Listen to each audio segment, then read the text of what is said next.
They say a house remembers the hands that bless it and the mouths that whisper into its corners. If that is true, then my great-aunt's home remembers my breath caught in my chest, the smell of candle wax and seed dust, and that name we were not supposed to speak, Cecilia. My name is Diana. I've listened to Relatos de la Noche since 2023, always with that small comfort of hearing someone else cross the same narrow bridge between doubt and terror. I've tried to write this before, but the words slid away. Like a wet wall you can't climb. Maybe tonight I can hold them long enough to leave them here. When I was a little girl, my mother would drop me at my great-aunt Susanita's on certain weekends, the kind of visit that felt like stepping into another century. She was older than old to me, one of those radiant Catholics who never missed a Sunday Mass and never closed her door to anyone. In the neighborhood, she was known for her generosity, meals appearing on tables as if she could multiply beans and tortillas with a sign of the cross, but also for the small aviary her house had become. Song lived in every room. Yellow canaries like splinters of sun, restless parakeets, and the darker, serious birds she said were rescued thrushes. The cages chimed softly when the wind moved through the hallway, metal tapping like a spoon against a cup. It was a house tuned to a holy key. If you have ever slept in a place where birds are the clock, you know the way time changes. Dawn begins before you open your eyes with a tremor through feather and wire. Evening happens twice. Once when the birds settle and again when the candles are lit. My great-aunt would bless each room with the quick sign of the cross and a drop of water from a bottle that smelled faintly of silver and mint. She'd whisper a prayer I couldn't fully catch, something about guardians and mercy, and the air would thin, as if someone invisible had stepped closer. She had a single rule for us, repeated every time with the same smile that wasn't entirely a smile.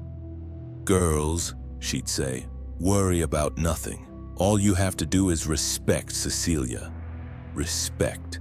The word landed heavy, older than manners. At first, I thought Cecilia was a bird she was particularly fond of, one we shouldn't frighten by running in the corridor. Later, my cousin and I convinced ourselves Cecilia was the headless mannequin in the sewing room. That room was forbidden in the way all bright-lined boundaries are to children, closed not with a lock, but with a sentence. "No one goes in there," it made the door sing. The mannequin was a rumor more than a sight. Through the cracked jamb we could see the crown of it, cloth flesh turning the color of bread left too long in the oven, a shawl draped over shoulders that had once known a dressmaker's pins. "Cecilia," we whispered to each other because we were idiots and because it felt like telling a joke that might be true. On the nights we slept over with a cluster of cousins, we'd dare each other to count the cages in the hall in the dark, to see whose fingers would brush a perch and whose courage would fail first. Nothing ever happened. The birds would stir and settle, and in the morning my great-aunt would laugh at our puffy eyes and feed us sweet bread. It makes you believe rules are only stories adults tell to make themselves important. That changed on a visit that ended a part of my childhood. It was just Yvonne and me that time, the house suddenly larger without our usual crowd. Maybe that was why the silence after dinner sounded like it could swallow us. My great-aunt rinsed the last glass, dried her hands on her apron, and turned toward us with that almost smile. "Girls, I'm going to bed. Remember, respect Cecilia." Then for the first time we asked. Kids ask stupid questions because they don't know the difference between curiosity and trespass. Is Cecilia one of the birds? Or the mannequin in the sewing room, or something you keep there? The change in her face taught me what a mask is and how quickly an old woman can put it on. The sweetness drained away. Her eyes were very dark and the room shrank to fit them. "Don't ask more than you need to. Just respect," she said. And then, as if she was remembering a clock we couldn't hear, After 9, nobody leaves her room. She turned off the kitchen light and left us in the wash of the corridor lamp and the breathing of animals. There's a way fear begins when you're young. Not with footsteps, not with a knock, but with the decision to disobey. It sits in you first, like a seed you swallow. 10 o'clock came with a small wind that rattled the louvers. We pretended to yawn and then gave up pretending. The house took on that late-hour smell, cool wood, old linen, the faint medicinal sweetness of holy water. Somewhere a clock we couldn't see clicked twice and didn't strike. We heard the first steps as whispers above the floorboards, soft, the way bare souls sound on old wood. It made no sense. My great-aunt slept upstairs. Our room was on the ground floor, the boards beneath us thick as a palm. Something was moving in the hallway. Yvonne's fingers found my wrist and held. I wanted so badly to be able to say it was just our aunt getting water or checking on the birds. I wanted to be the brave one who opens the door. I opened it. There are images memory refuses to file under impossible. They remain vivid and flat the way saints look in cheap prints. Gold halo, red heart, eyes that follow you from a wall. The hallway was a long throat with a single bulb breathing yellow at the far end. For a heartbeat, there was nothing but the smell of dust and seed husks and the dark shapes of covered cages. Then the shadow sprang. I don't have better words. It rose up the wall the way a spill runs downhill. It was wrong in a way that makes your mouth dry. The angles were human and not human. A head that tipped not because it was curious, but because it was measuring. It placed one hand or foot, I couldn't tell, flat against the plaster and climbed without force, as if gravity had tired of holding it. The ceiling took it the rest of the way, and it moved with a studious patience, joint by joint, a spider that remembered being a woman. The bulb hummed once and the shadow thinned past it, tasting the light. Then it slid into the dark part of the corridor and was lost. I didn't scream. The sound stuck to the back of my mouth. I felt my cousin's breath go crooked against my shoulder. We shut the door. We locked it. The key was cold and too small. "You saw it," Yvonne said, but it was not a question. We pressed our backs to the door because that is what people do when they don't know what else to hold up. For a while, there was nothing but the weight of our own lungs. The second set of steps came from above us, across the ceiling, crossing the plaster like a whisper of nails. They paused, and in the pause, I realized we were directly under the sewing room. The air tasted like a coin touched to the tongue. Then the steps ran fast, down the corridor beyond our door, and a sound burst open like a bag of marbles. Cages jangling, the small metal latches snapping, the thin brass bells in the bird waterers clinking desperately. The birds cried not like they do at dawn, but in sharp little knives of sound, a chorus cut apart. I pressed my hands to my ears and still heard the tiny bodies tilt and bang against wire, the flutter become thudding.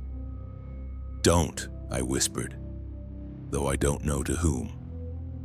We were cowards, and also we were children. Somewhere in the house, another door closed very gently. The footsteps, not footsteps, moved past our room, and the smell changed, becoming cold like wet porcelain and something sweet that had been buried. I remember the exact shape of the crack under our door. The thin line of gray air like a thread you could pull and unspool the whole night. I remember thinking if I say her name, Cecilia, out loud, something will answer. I didn't say it. I crouched on the floor with Yvonne until my knees hurt and the dark thinned to that pre-morning blue that is neither night nor day. That hour has no name in my aunt's house. It is just the hour when the birds should wake, but they didn't. I wish I could tell you we were brave enough to open the door first. We weren't. We only came out when we heard our great-aunt crying, not angry, not sharp, but with that hollow, exhausted sound grief makes when it knows exactly where it must sit. The hallway looked ordinary, dust lit up by slanted light. Several cages were open.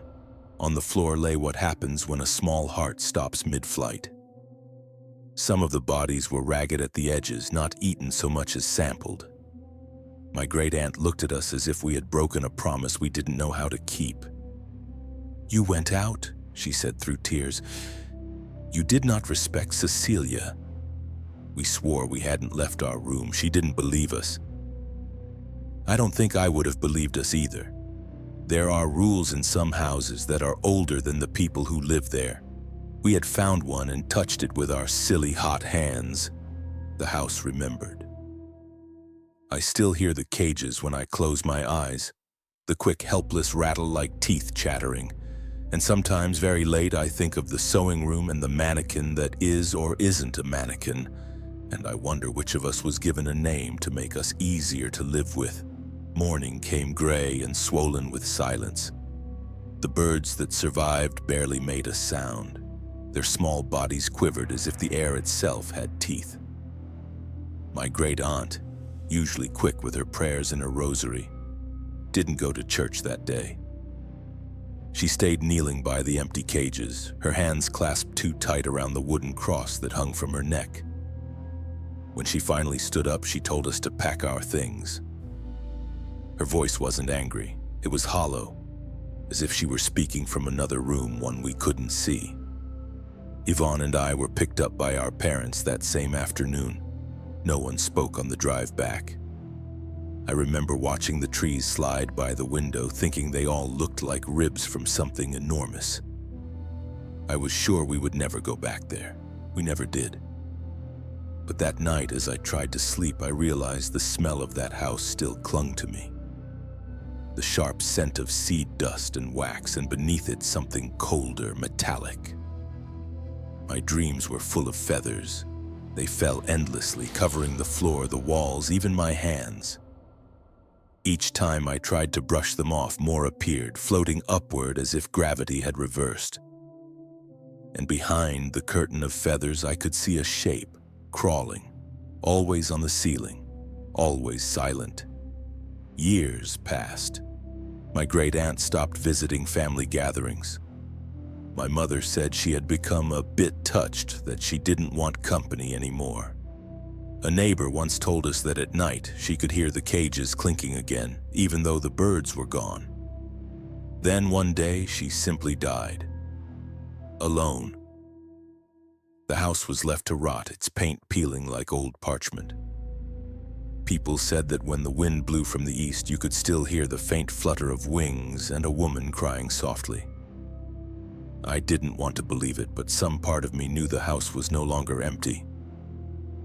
It took years before I learned that Cecilia was not a random name. My mother told me she was the patron saint of music, of voices raised in praise. The irony twisted something in my chest, because what had filled that house wasn't praise, but the opposite. Those birds were supposed to sing hymns, and instead they died screaming. I started reading about old traditions, trying to understand what my aunt might have believed. In some corners of Mexico, especially among the older women of the church, there's a superstition. If a person prays too fervently, if their devotion slips into desperation, they can call something else by mistake. Something that answers prayers the way an echo answers a cry. The villagers used to say those things like to live near cages or mirrors or mannequins, anything that could hold an imitation of life. Maybe that's why the sewing room was forbidden. Maybe Cecilia wasn't a saint at all. But what came when my great-aunt asked for too much faith? I imagine her weaving little gifts for it, ribbons, lace, bits of thread, offering beauty in exchange for protection. And when the offering wasn't enough, it asked for song. One night, years later, I drove past that neighborhood again. The house was still there, though the roof had collapsed and weeds choked the gate. There were no windows left, only dark holes that looked like open mouths. I stopped the car without meaning to. The air was thick with the smell of rain and dust. For a moment, I thought I heard wings, soft but frantic, beating against the inside of the house. Then something else, so faint I almost missed it. A woman's hum, the kind you make to calm a child. I rolled down the window and the sound stopped. Silence pressed against me, heavy and full.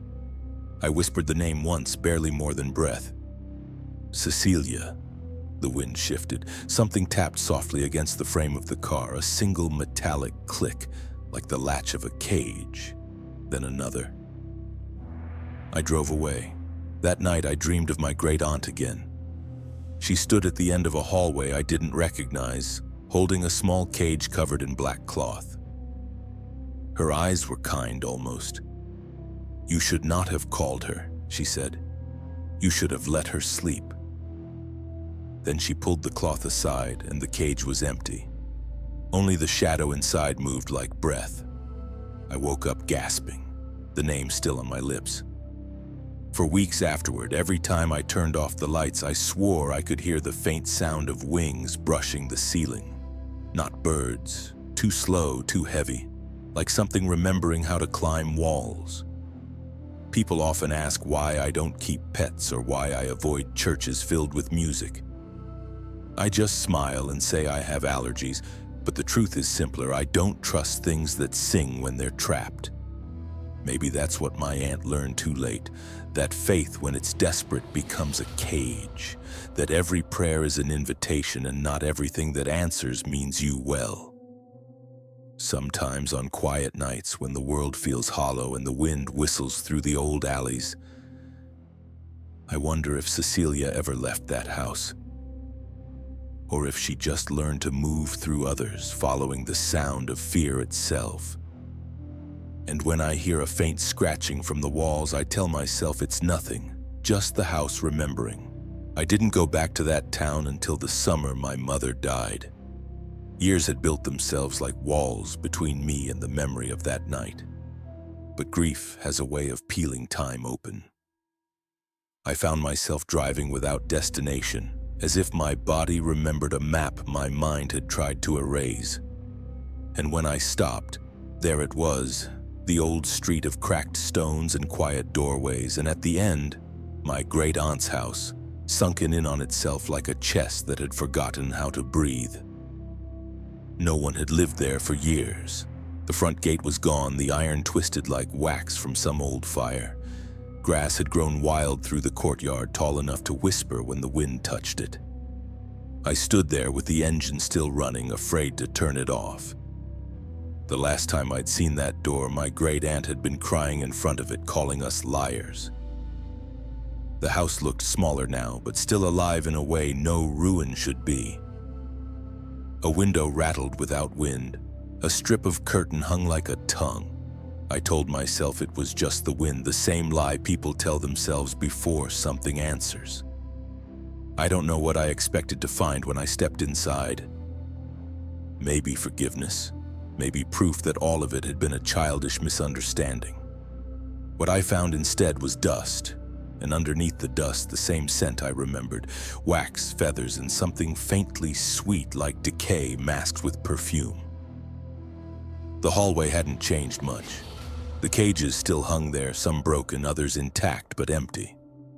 The silence was thick enough to see. I touched one of the cages and the door creaked open. There were feathers inside, old, brittle, but arranged in a small circle as if someone had placed them that way deliberately. I knelt to look closer. There was something in the middle of that circle, a rosary. Its beads darkened, the crucifix snapped in half. That was when I felt it, the shift in the air, that old pulse I'd forgotten how to name, a rhythm not of life but of something imitating it. The sewing room door was closed. Even after all those years, my stomach tightened just seeing it. The knob had rusted, but when I turned it, it gave easily, like it had been waiting. The room smelled like old fabric and candle smoke. The mannequin stood in the center, draped in a half-finished dress of faded blue. The cloth was torn down the middle, and beneath it, the figure's surface was cracked, splinters of pale wax beneath the thin layer of fabric. My aunt must have patched it over and over, keeping it from falling apart. There was something written across the wall in chalk, words so faint I could barely read them. Latin maybe. I recognized one name, Cecilia. Not Cecilia, but the older spelling. Saint Cecilia, the woman who sang to God as they slit her throat, whose voice refused to die. I wondered if my aunt had prayed to her for protection or if she'd asked for a miracle and received something else. Faith, when desperate, can twist on itself until it becomes hunger. Maybe she had asked to hear the voice of heaven, and heaven had sent her an echo from below. I moved closer to the mannequin, its head tilted slightly just as I remembered. I reached out, maybe to pull away the cloth, maybe to prove it was nothing. My fingers brushed the fabric and something beneath it moved. A small, dry sound like feathers rustling in a box. I jerked my hand back. The air was suddenly cold, heavy with that same metallic taste I remembered from the night of the birds. For a moment, I thought I saw something slip across the ceiling just at the edge of my vision. A shape with too many limbs crawling where no body should crawl. Then a whisper. So low I thought it was inside me. Respect, Cecilia. The same words, but the voice was wrong. Too many tones inside it, overlapping like a choir trying to sing one note. I stumbled out of the room, heart hammering, and nearly tripped over one of the fallen cages in the hall. As I steadied myself, I saw the smallest of the doors swinging open, though there was no wind. Inside the cage, something gleamed faintly in the dust. A small white feather, perfectly clean. I left the house then. I didn't close the door behind me. I don't think it matters anymore. As I walked back toward my car, I noticed that the grass in the courtyard had been pressed down in a pattern. 2 long lines ending in small ovals.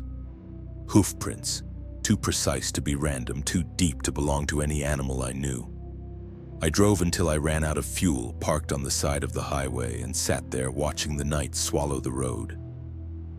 I kept seeing those hoof marks, the broken cross, the circle of feathers, a ritual, a warning, or a thank you, I couldn't tell. When I finally slept, I dreamed of the house again, only this time it was full of light. Every cage was occupied, every bird singing the same note, endless, perfect. My great-aunt stood among them, her hands clasped in prayer. And hanging from the ceiling upside down was that thing, its limbs long and white, its face turned toward her, listening. When she looked at me, her mouth didn't move, but I understood the words. This is not a house of God anymore. I woke up before dawn, shaking. The sound of wings filled my ears, faint but persistent. I turned on the lights, checked every corner, every window. Nothing. Only dust and the echo of that house miles away. Maybe Cecilia never left. Maybe she followed the only person who ever called her name. If that's true, then I'm still breaking the rule. Because I'm telling you her story, and in doing so, I'm speaking her name again. My name is Yvonne. And I didn't know about Diana's story until years later. I wish I had, because maybe I would have recognized what I saw that night for what it was. Maybe I would have turned back before we left the house. But then again, some things are meant to happen. Some things find you. I was 17 when Arturo's mother died. We'd been friends since we were children, the kind of friendship that doesn't need words, just shared silence. Her death was sudden, an aneurysm, and Arturo stopped speaking for days. He wasn't crying, wasn't raging, just quiet. His father asked me to stay close, to keep him company. He can't be alone, the man said, and his eyes were hollow in a way that scared me more than the funeral. That weekend, his father decided to send us away for a few days to the mountains of Durango to his parents' house. Let him breathe, he said. I didn't argue, anything to help. I thought maybe a change of air could lift the weight off him. I didn't understand that sometimes air can be heavier in other places. We arrived at dusk. The last streaks of light slipped behind the hills and everything looked dipped in ash. The house was old, built of adobe, its roof corrugated and shiny from rain. The walls were the color of bone. The air smelled of pine resin and smoke. When the old woman, Arturo's grandmother, hugged us, she smelled like cinnamon and burned wood. "You're thin," she told him. "We'll feed you." Then she looked at me. Her smile faltered for just a second, as if she'd seen a ghost standing over my shoulder. Inside, everything was small and warm. A clay stove, a radio that hummed static, 2 framed photographs so faded the faces had become smudges. Dinner was thick with comfort: beans, handmade tortillas, cheese that melted on the tongue. The old man, Arturo's grandfather, had hands like bark and eyes that held too much knowing. He didn't say much, but I caught him looking at me often, like he was measuring the distance between us and something else. When we finished eating, the old man asked if we wanted coffee. I said yes. Arturo shook his head. He hadn't said a word all evening. The coffee was bitter, dark, and strong enough to wake the dead. "You'll sleep better after this," the old man said. But it sounded more like a prayer than a promise. Our room had 2 single beds, the kind that creak when you breathe. There was a small cross above each bed and a single window covered with lace. Outside was silence, thick and total. No insects, no dogs, no wind. Just the sound of my heartbeat. Around midnight, Arturo sat up. "Let's get a beer," he said. His voice was hoarse, dry. I laughed, thinking it was a joke, but he wasn't smiling. "There's a store down the road," he added, "and still open." I told him there was no way, not here, not in a place like this, but he insisted. "It's the only thing that still sells after dark," he said. "They sell anything, no questions." I hesitated, then followed. I wish I hadn't. The moon was full, hidden behind drifting clouds.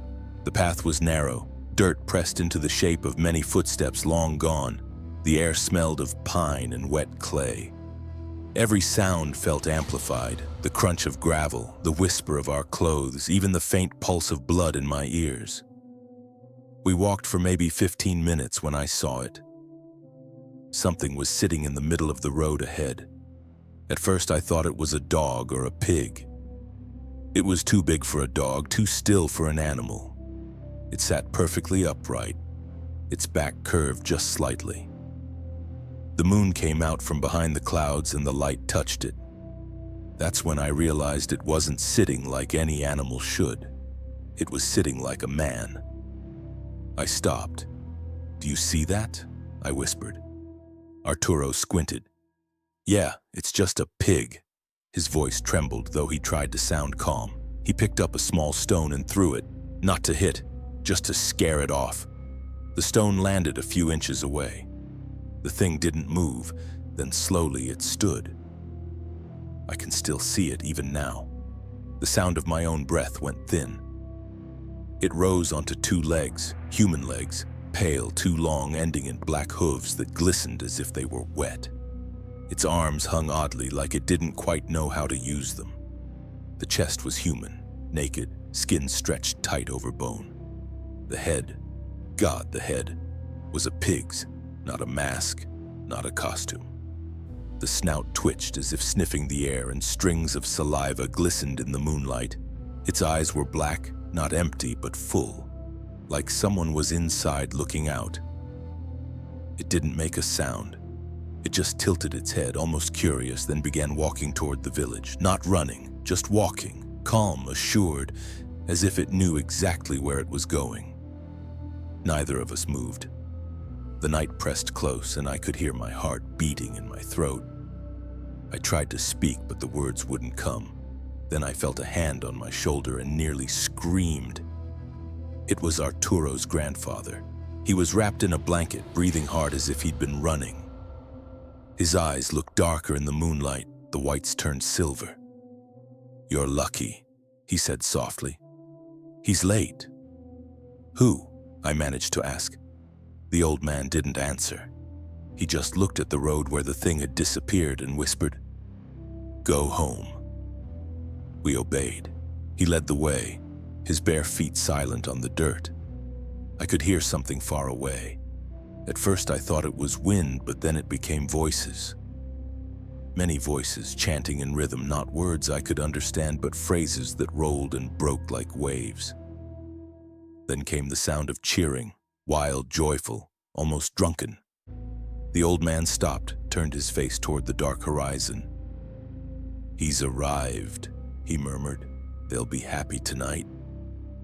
A glow flared behind the line of trees ahead, orange and alive.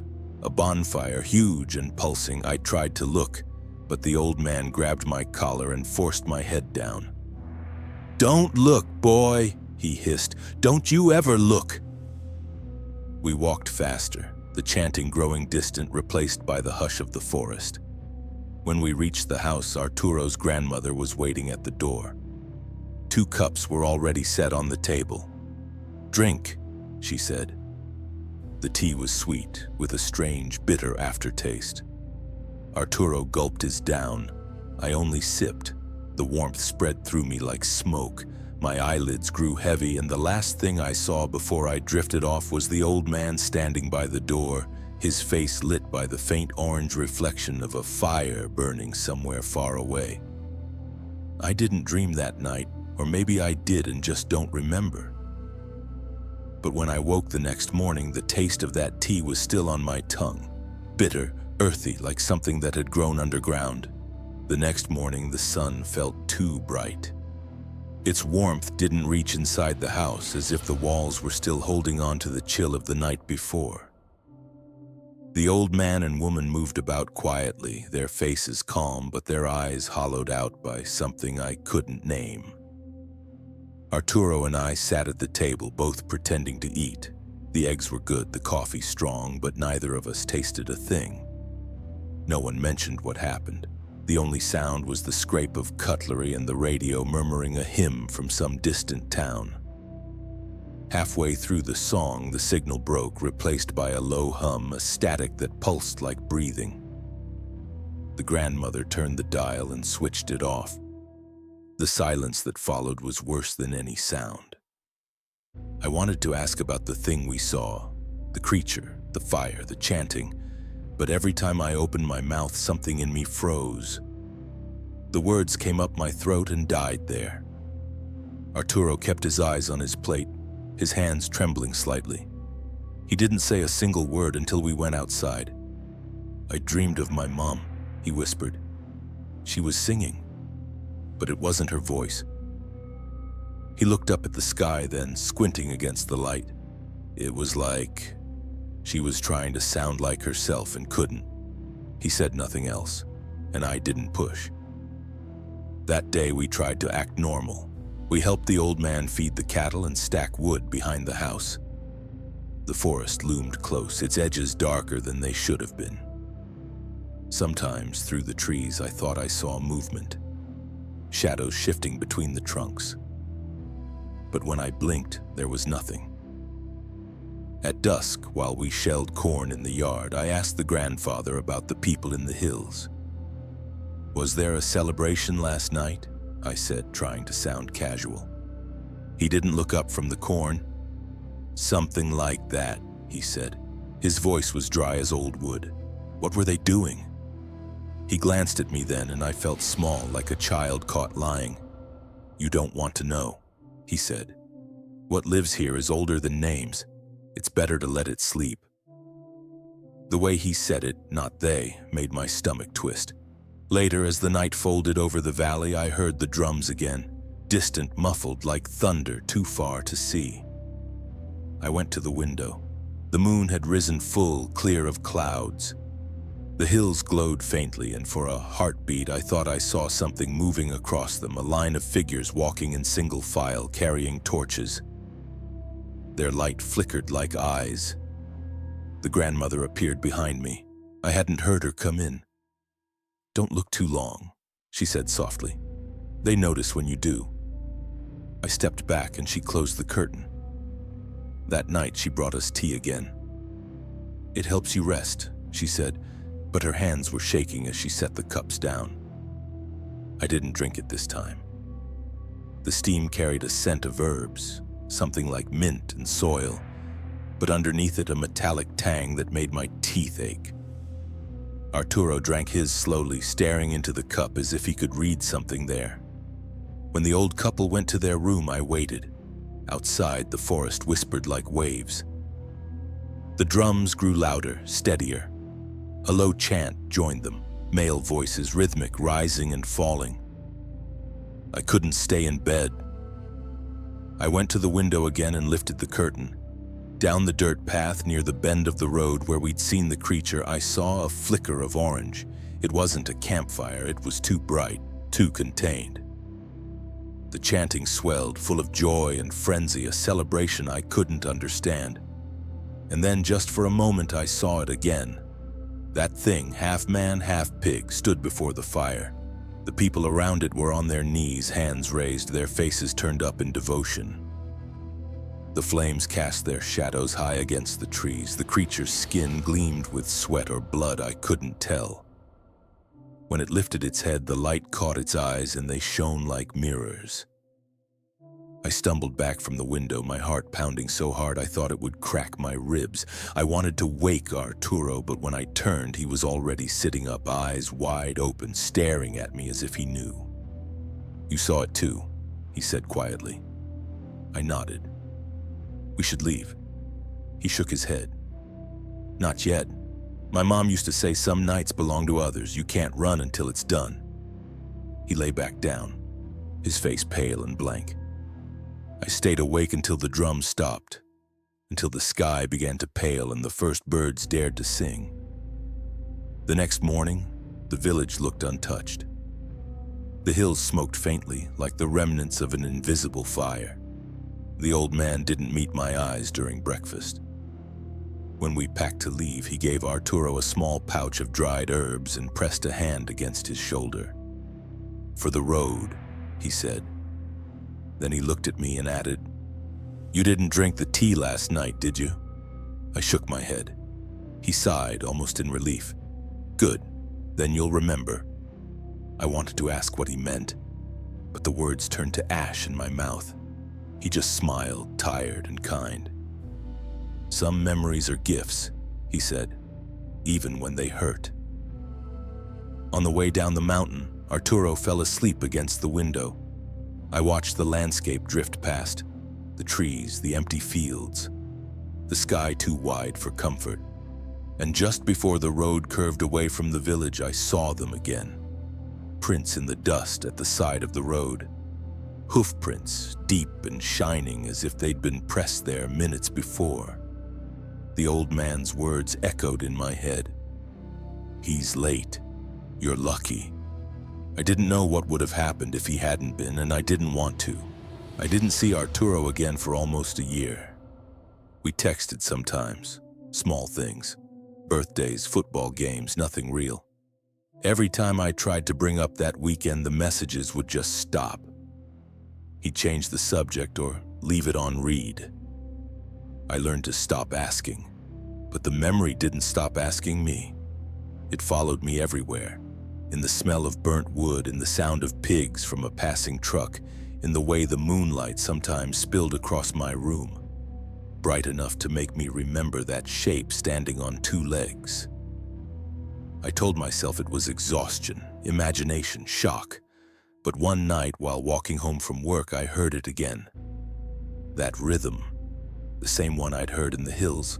Not quite music, not speech, just a steady chant rising and falling from nowhere. I turned in circles, scanning the empty street, and for a second I swore I saw a faint orange flicker behind the old warehouses. I ran home without thinking. After that, I couldn't sleep. The dreams came back, the fire, the chanting, the thing walking into the flames. Only now, in the dream, I was among the people kneeling. And when it lifted its head, the eyes that shone back at me were my own. A month later, I heard that Arturo's grandmother had died. His father sent me a message asking if I could attend the funeral. It was small, quiet, just family. I went, not sure why. Maybe to prove that what happened up there had ended. It hadn't. The funeral was held in the same village. The air felt heavy even in daylight. When we arrived, I noticed something strange. No one looked directly at the house. People passed it with their heads bowed, whispering small prayers under their breath. The old man was still alive, sitting on the porch with a blanket over his knees. He didn't look surprised to see me. "You came back," he said softly. "You remembered." Inside, Arturo was silent as always. The coffin was closed, covered with a white lace cloth. I tried to pay my respects, but as I stepped closer, I noticed something scratched into the wood of the coffin lid. 3 small shapes carved deep into the varnish. Hooves. That night I stayed in a small guest room, the same one Arturo and I had shared before. I couldn't sleep, but I didn't want to dream either. Around midnight, the sound began again. Not from outside this time, from below. A rhythmic thump, like something hitting the ground in time with the wind. I got up and went to the window. The road outside was empty, only the trees shifting in the darkness. But the sound kept coming louder, closer. A low hum of voices joined it. My throat went dry. Then I smelled it. Smoke. Sweet, heavy, wrong. Like incense burned in the wrong kind of prayer. Someone was chanting again. I turned away from the window and froze. Arturo was standing in the doorway. His eyes were wide, glassy, his skin pale under the moonlight.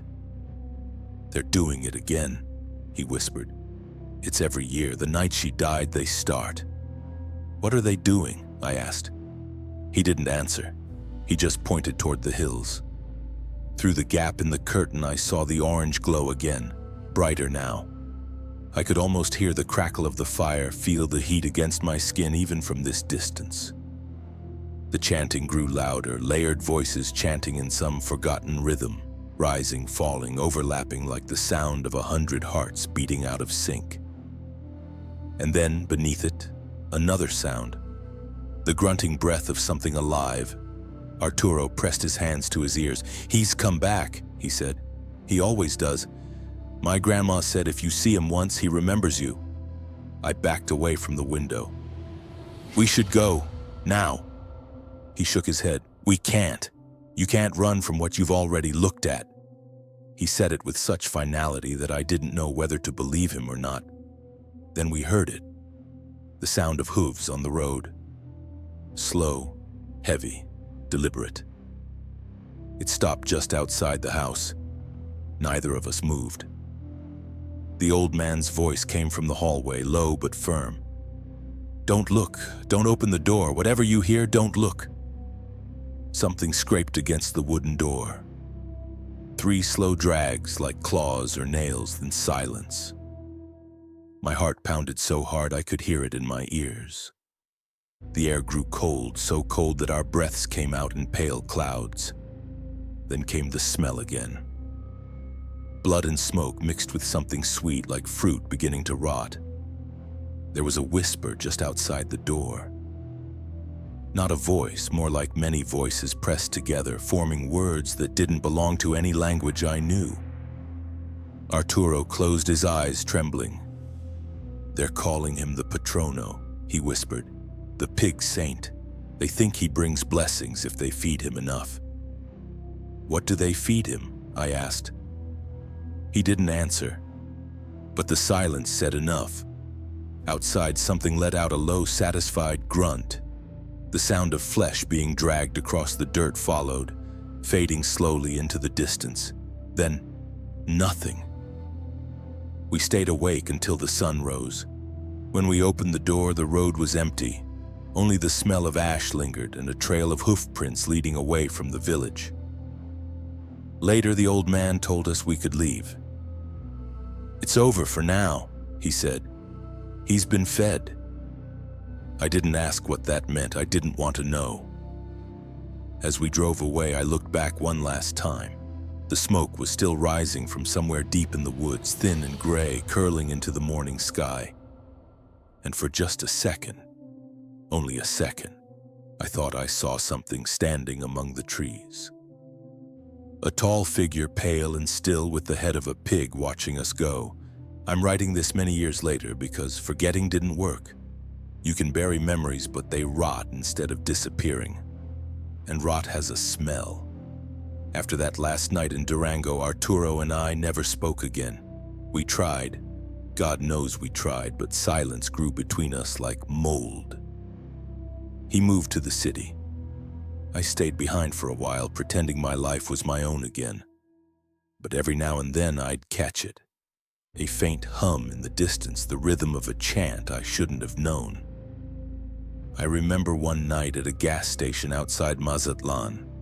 A trucker was refilling his tank and I went in to buy coffee. There was a small television behind the counter tuned to the local news. They were talking about livestock found mutilated in a nearby town. The camera showed hoof prints in the mud, two perfect ovals pressed deep as if something heavy had walked there. My hand trembled so much that I spilled the coffee. A week later, Arturo called. It was past midnight and his voice sounded far away, like he was talking through static. "You hear it too, don't you?" he asked. "What?" "The music." His breathing hitched. "It's not every night, just when the moon's full. It's like it's looking for me again." I didn't know what to say. I wanted to tell him it wasn't real, that it was guilt or trauma or the echo of grief we both carried. But then, faintly through the receiver, I heard it. That same rhythm, distant drums, low and slow, building towards something. "Arturo," I whispered. "Where are you?" The line went dead. He never called again. A few days later, I read in the paper that a man had gone missing on the outskirts of Durango. They found his truck abandoned on a dirt road, engine still running, driver's door wide open. His name wasn't printed, just a local man in his 20s. But I knew. The article mentioned hoof prints near the road leading into the forest. After that, I stopped sleeping with the windows open. I started lighting candles at night. Not because I believed they could protect me, but because darkness felt like an invitation.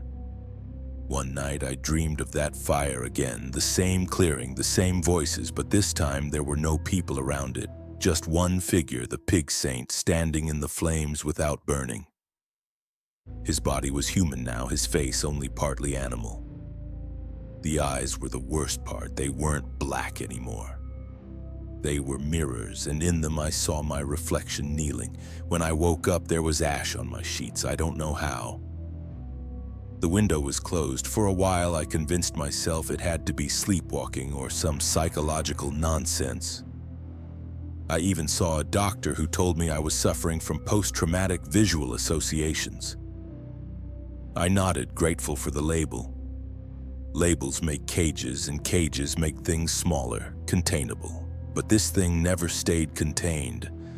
Last month, I passed by the same gas station again. It was closed, burned down, the sign melted into the asphalt. People said it was an electrical short. I didn't stop to look closer. Still, the smell of smoke followed me home. That night, as I lay awake, I thought about everything: the birds, the house, the fire, the hoof prints.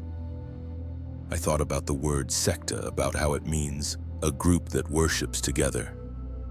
I realized something I hadn't before. Maybe the sect was never just in Durango. Maybe it travels through memory, through names, through the stories we tell. Maybe that's why they chant. Because each time the story is told, it keeps the thing alive. And now I'm telling it to you. The wind outside is strong tonight. It rattles my window like someone knocking from the other side. I tell myself it's nothing, just the wind. But underneath it, I swear I can hear the faintest sound, soft, steady, deliberate. Hooves on asphalt. If you ever drive through the mountains on a full moon and you see a glow far away like a bonfire where no village should be, don't stop. Don't look, don't listen. Because once you've seen him, he remembers you. When I moved to the city, I thought distance would dissolve memory. Cities are good at swallowing the past. They hum loud enough to make you forget your own heartbeat.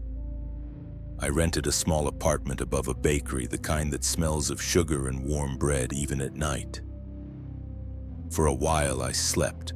For a while the dreams stopped.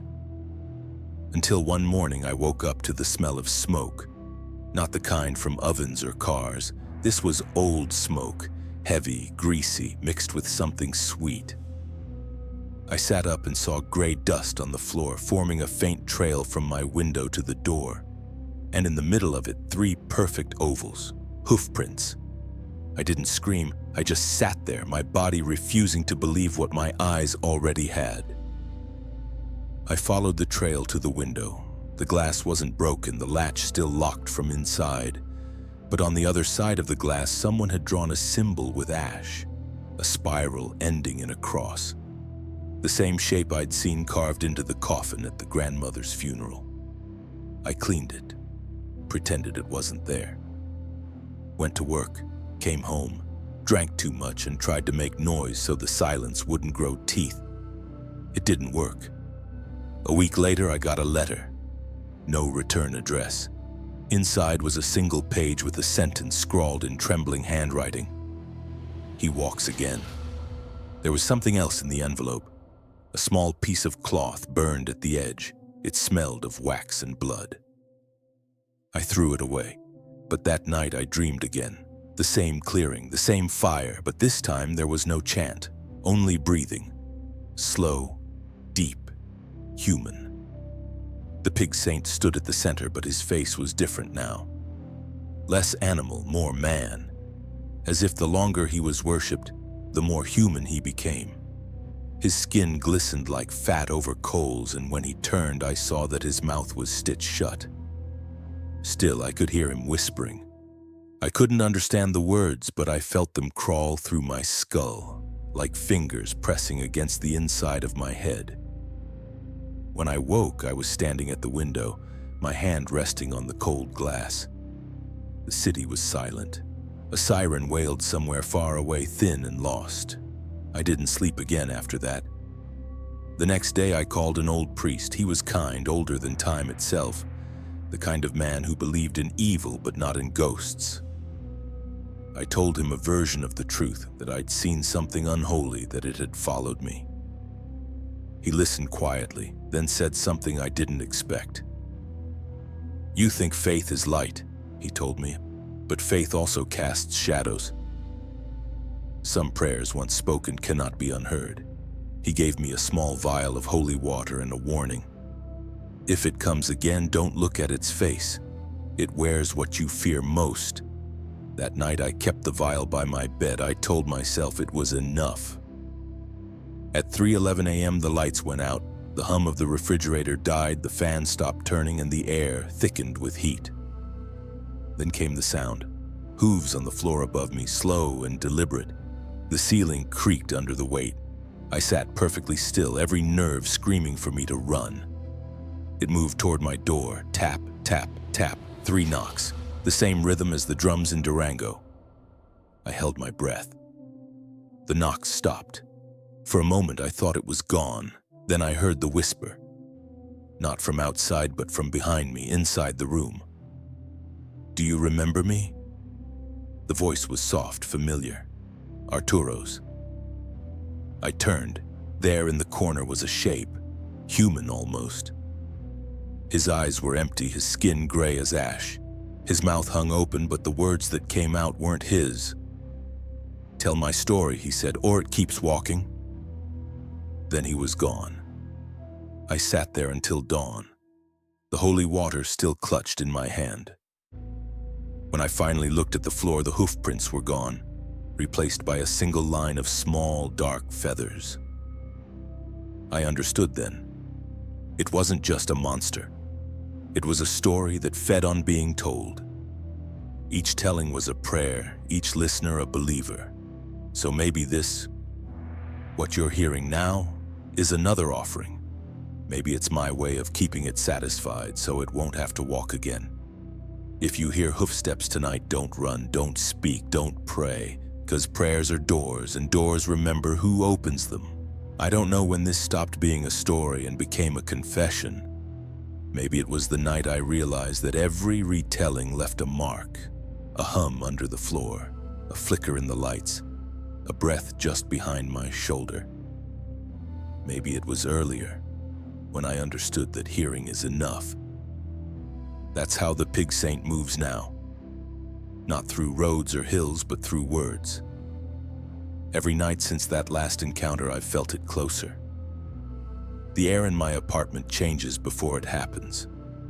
A pressure like something pushing from the inside of the walls. Sometimes I wake up with the smell of burnt feathers in the room. Sometimes I hear a faint scraping sound from the ceiling like nails dragging across wood. But what terrifies me most isn't what I see, it's what I start to remember, things I never lived. I remember a house filled with cages. I remember the sound of a woman crying over dead birds. I remember her voice saying, "Respect Cecilia." I remember the fire in the forest, the chanting, the tea that tasted of earth and metal. I remember a little girl dreaming of her dead uncle, his clothes still muddy from the grave. I shouldn't remember any of that. Those are other people's lives, other people's ghosts. And yet they play in my head like old recordings, the kind that skip and hiss but never end. That's when I realized something. These stories are connected, they always were. Cecilia, the pig saint, the dream of the dead uncle. They are different faces of the same hunger. The same echo that answers when someone prays too hard, mourns too long, or asks for something that should never be given. It feeds on need. It wears the shape of devotion. It moves wherever faith curdles into desperation. I tried to leave again. I sold everything, took a train south, changed my number. But stories don't need addresses. They travel lighter than I do. The first night in my new room, I turned on the lamp and saw the symbol burned into the wall, a spiral ending in a cross.